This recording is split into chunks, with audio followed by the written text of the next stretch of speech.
પુનિત મહારાજ કહે છે આ દુરીજનોને સુધારવા શું કરવું? કઈ નહીં, શીખ એને શું દેવી, એનો ભાવ ભજવતો રહેશે. દુર્જનોને કઈ કહેવું નહીં, એનો ભાવ ભજવશે. આમાં શું કર્યું?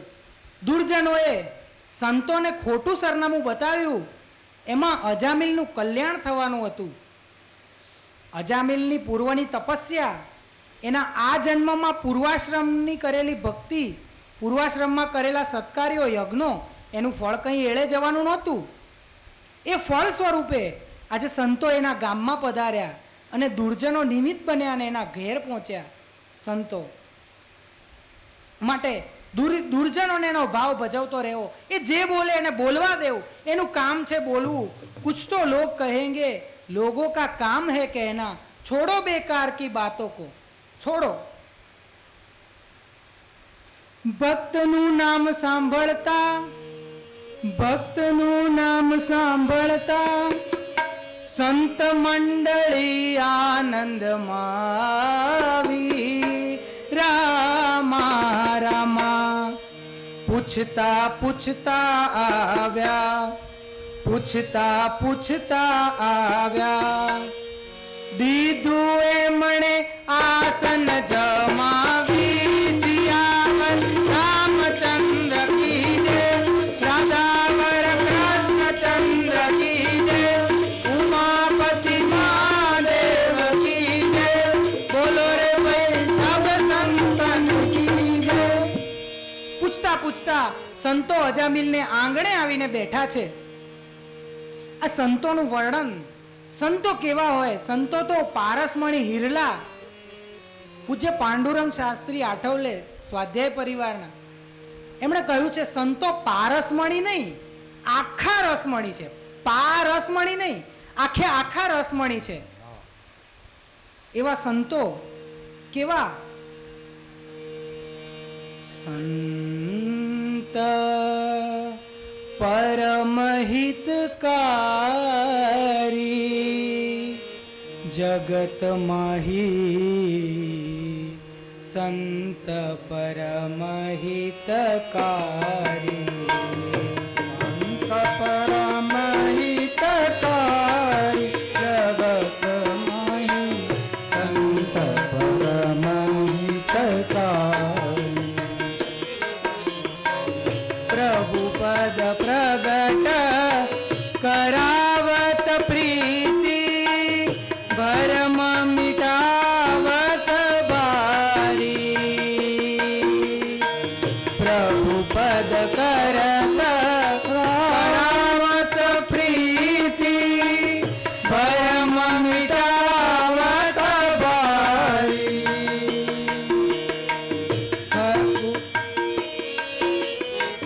परम कृपाळु सकल जीवन पर, परम कृपाळु सकल जीवन पर, हरि सम सब दुख हारी जगत मारी, संत परम हितकारी. संत परम हितकारी जगत माही, संत परम हितकारी. त्रिगुणातीत फिरत तन त्यागी,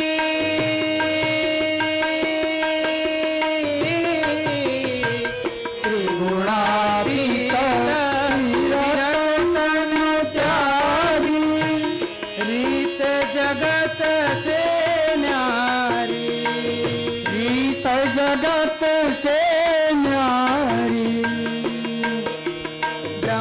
ब्रह्मानंद संतन की सोबत, ब्रह्मानंद संतन की सोबत, मिलत है प्रगट मुरारी जगत माही, संत परम हितकारी.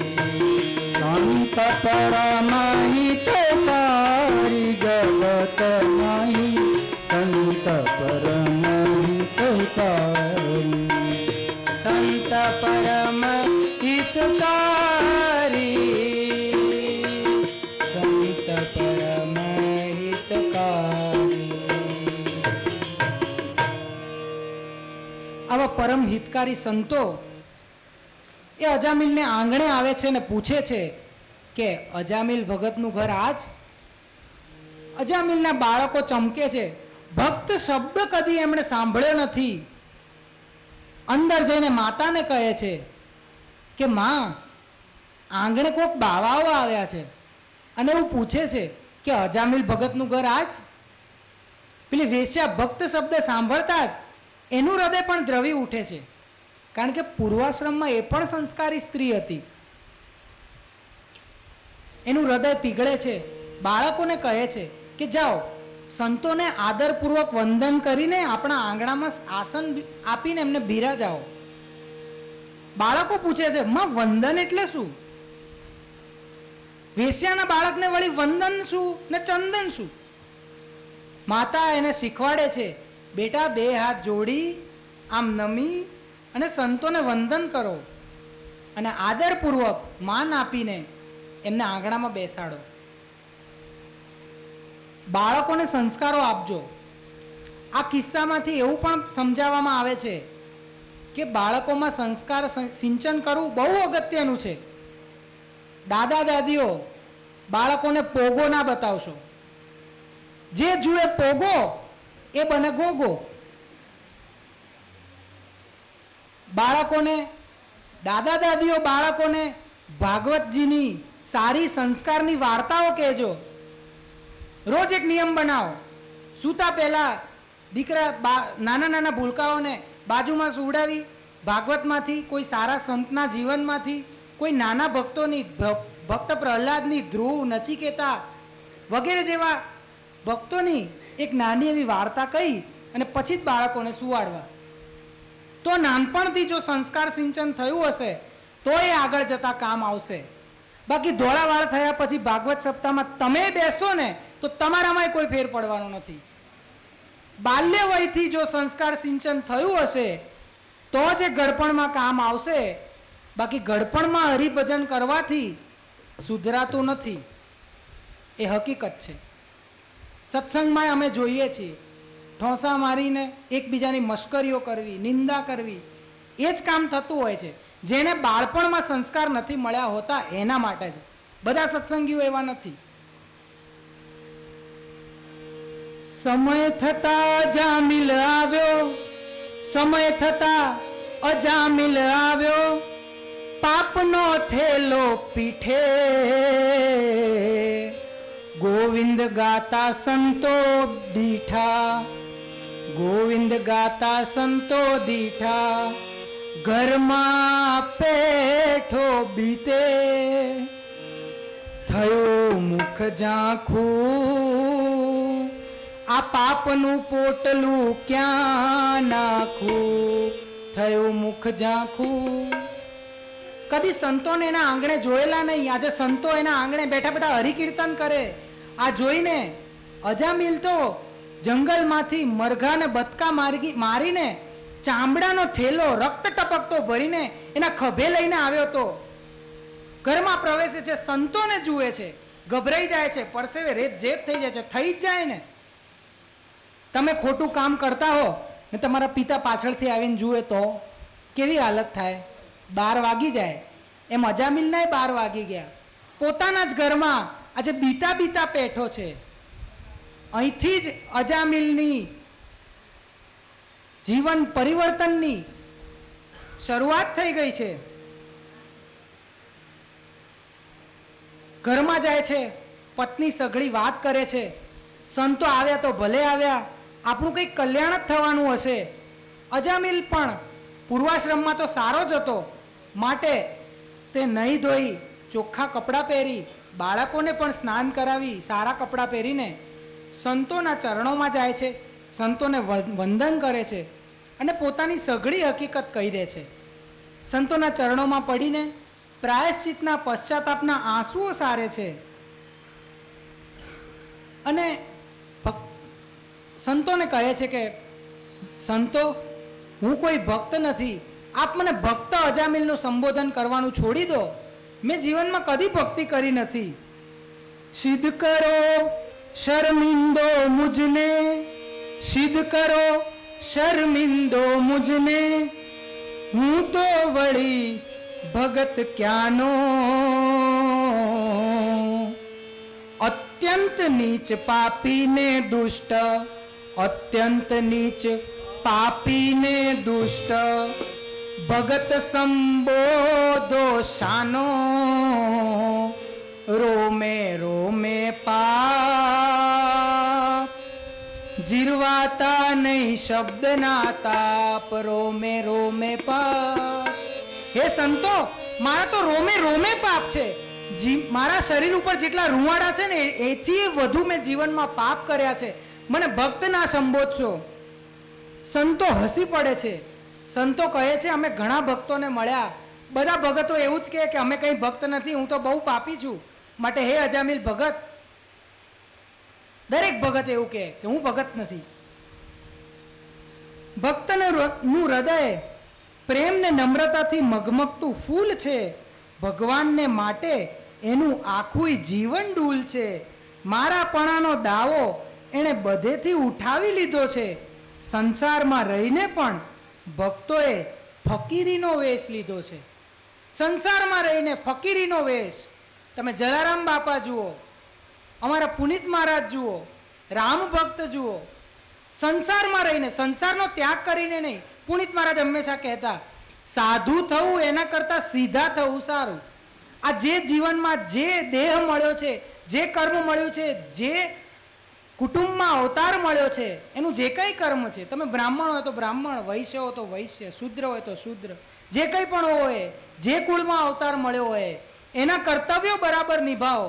માતા પિતાની સેવા કરો, પત્નીને રાજી રાખો, બાળકોમાં સારા સંસ્કારોનું સિંચન કરો. એ જ તમારું કર્તવ્ય છે. સાધુ થવું નહીં. સાધુ થવું એના કરતાં સીધા થવું સારું. સંતના શબ્દો સુણી, સંતના શબ્દો સુણી, અજામિલની આંખડી ભીંજાણી. રામા રામા શી રીતે સમજાવું, શી રીતે સમજાવું. રૂંધાઈ ગઈ છે ગળામાં વાણી, સિયાવર રામચંદ્ર કી જય, રાધાવર કૃષ્ણચંદ્ર કી જય, ઉમાપતિ મહાદેવ કી જય, બોલો રે ભાઈ સબ સંતન કી જય. સંતના આવા શબ્દો સુણીને અજામિલ ધ્રુસકે ધ્રુસકે રડી પડ્યો છે. એ પશ્ચાતાપના આંસુઓ એનામાં આવ્યા છે. અજામિલ સઘળો ખુલાસો કરે છે. એના જીવનમાં કરેલા એક એક પાપોનો પશ્ચાતાપ કરે છે અને રડે છે સંતના ચરણો પકડીને. સંતો કહે છે વાંધો નહીં, જીવનમાં તે જે કર્યું એ હવે તારે સુધરવું છે. તે કહે છે હા. સંતના ચરણો પકડી લે છે અને કહે છે મારે હવે સુધરવું છે, આપ મને યોગ્ય માર્ગ બતાવો. કદાચ મારું નિમિત્ત જ આપને મારા આંગણે ખેંચી લાવ્યું છે.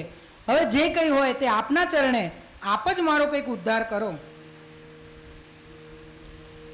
સંતો કહે છે તું બજારમાં જા, સારું એવું દ્રવ્ય લઈ આવ, ભગવાન માટે પ્રસાદ બનાવ, ભગવાનને ભોગ ધરાવો, આપણે સાથે ભગવત પ્રસાદ ખાઈએ, ત્યાર પછી કંઈક વાત કરીએ. ભગવત પ્રસાદ ખાતા ખાતા, ભગવત પ્રસાદ ખાતા ખાતા, નિર્મળ બની છે મતી. હું કોણ મારી શી દશા, હું કોણ મારી શી દશા, કેવી થવાની ગતિ. હું હતો ક્યાં, આજે આવીને પડ્યો ક્યાં, હું હતો ક્યાં. ભગવત પ્રસાદ ખાતા ખાતા અજામિલને વિચાર આવે છે હું હતો ક્યાં અને આજે આવીને પડ્યો ક્યાં. ક્યાં હું કર્મકાંડી બ્રાહ્મણનો દીકરો, ક્યાં સંસ્કારી, ક્યાં શાસ્ત્રોનો અભ્યાસી જીવ, અને આજે ક્યાં વેશ્યાની એક લંપટ સ્ત્રીના રૂપમાં એના મોહમાં બંધાઈને અહીંયા આવી ચડ્યો, પારાવાર પસ્તાવો કરે છે, સંતના ચરણો પકડે છે ને કહે છે,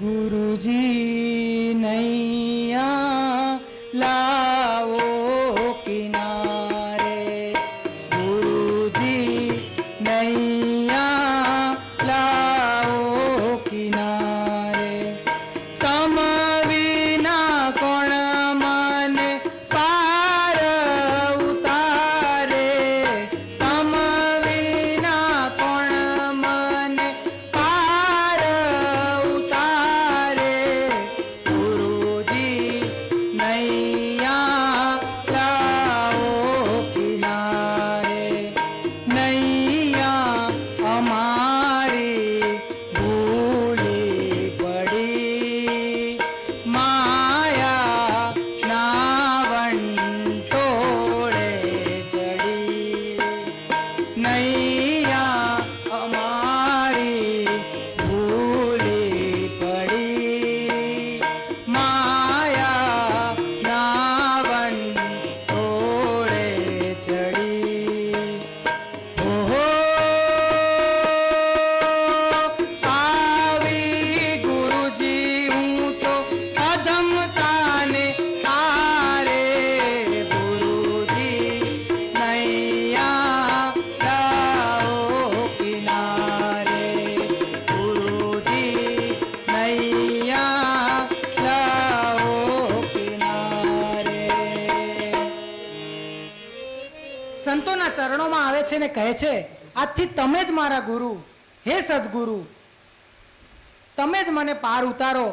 મારી આ નાવડી એ ભવસાગરની ભૂલવણીમાં ભૂલી પડી છે, હવે તમે જ એને કિનારો બતાવો. પુનિત મહારાજ કહે છે, મારે સદગુરુજીનો સાથ, છત્તર છાંયડે રહું છું. સાચા સદગુરુને શરણે આવીને અજામિલ સઘળો બોજ એમને માથે નાખે છે અને કહે છે કે હવે તમે જ આમાંથી કંઈક મુક્તિનો માર્ગ બતાવો. સંતો કહે છે,